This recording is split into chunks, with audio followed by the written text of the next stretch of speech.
বিসমিল্লাহির রহমানির রহিম। প্রিয় শিক্ষার্থীরা, আসসালামু আলাইকুম ওয়া রাহমাতুল্লাহি ওয়া বারাকাতুহু।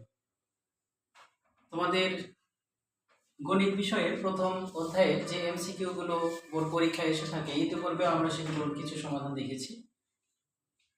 তোমাদের এমসিকিউ নিয়ে অনেক প্রবলেমে থাকো, অনেক চিন্তা ভাবনায় থাকো। তোমাদের এই চিন্তা দূর করার জন্য আমি এই অধ্যায়ের যে এমসিকিউ গুলো রয়েছে সেগুলোকে কয়েকটি টাইপসে বিভক্ত করেছিলাম। তার মধ্যে এখন দেখো আমি টাইপ নাম্বার 4 যেটা আলোচনা করব সেটা হচ্ছে অপশন টেস্ট। অর্থাৎ কিছু অপশন দেওয়া থাকবে, যে অপশনগুলো দেখেই তোমাদেরকে তৎক্ষণাৎ মাথার মধ্যে উপস্থিত বুদ্ধি নিয়ে এসে সেগুলোর সমাধানগুলো করতে হবে। জাস্ট এই টাইপের প্রশ্নগুলো এখন আমরা দেখব। দেখো এখানে 1 নম্বর প্রশ্ন যেটা আমি একটু লিখছি সেটা হচ্ছে 1 নম্বর প্রশ্ন এরকম আসতে পারে যে নিচের কোনটি স্বাভাবিক সংখ্যা, কোনটি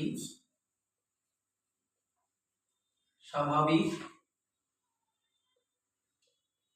সংখ্যা, এটা হচ্ছে প্রশ্ন। অপশন দেওয়া থাকবে, হয়তো বা এরকম অপশন দেওয়া আছে যে -1, খ নম্বর অপশন দেওয়া আছে √2, গ নম্বর অপশন দেওয়া আছে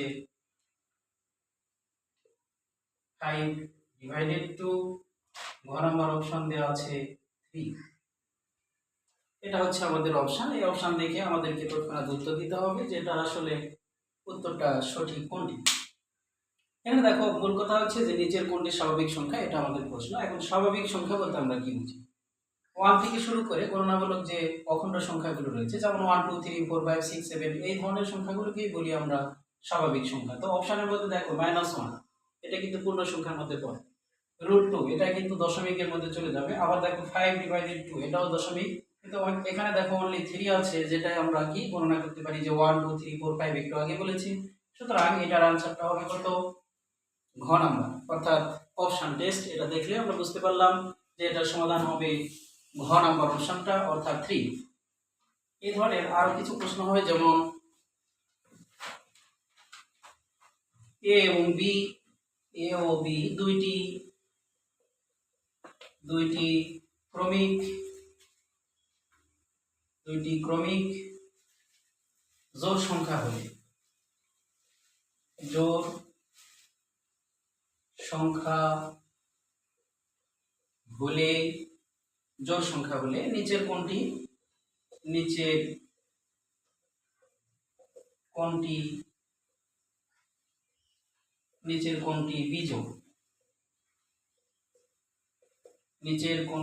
বিজোড় সংখ্যা? এটা আমাদের প্রশ্ন। কি বলবো? এ এবং বি দুটি ক্রমিক জোড় সংখ্যা হলে এখানে এ এবং বি এর মান দুটা কি দুটি ক্রমিক জোড় সংখ্যা। সেটা হতে পারে কি 2 এবং 4 এরকম সংখ্যা হতে পারে, অথবা এই এ এবং বি এর মানটা ক্রমিক, যে 4 এর পরে কি হতে পারে 6, এগুলো হতে পারে। এরকম যে এ ও বি দুটি ক্রমিক জোড় সংখ্যা হলে নিচের কোনটি বিজোড় সংখ্যা, এটা হচ্ছে আমাদের প্রশ্ন। এখন দেখো অপশনগুলো কেমন আছে। অপশনগুলো যেটা আছে সেটা হচ্ছে ক নাম্বার অপশনে হয়তো দেওয়া আছে a স্কয়ার প্লাস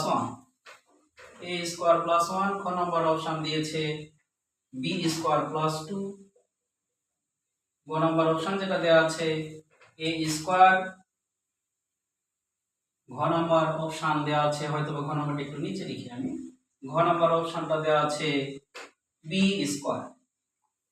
এই চারটি অপশন, এর মধ্যে তোমাদেরকে বলতে হবে যে আসলে জোড় সংখ্যা কোনটি।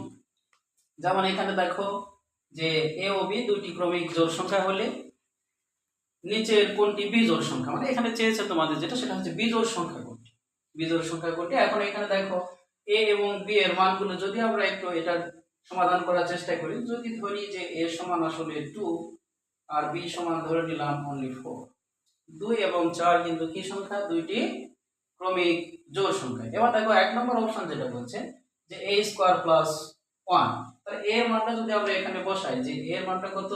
a এর মানটা স্যার 2, 2 এর উপরে স্কয়ার প্লাস 1, 2 এর উপরে স্কয়ার করলে হয় 4, 4 প্লাস 1 সমান হবে 5। তাহলে এই ক নম্বর অপশনটা কিন্তু এখানে আমরা যেটা आंसर পেলাম, ক নম্বরের आंसरটা কিন্তু আমি পেলাম 5। কত পেয়েছি আমরা?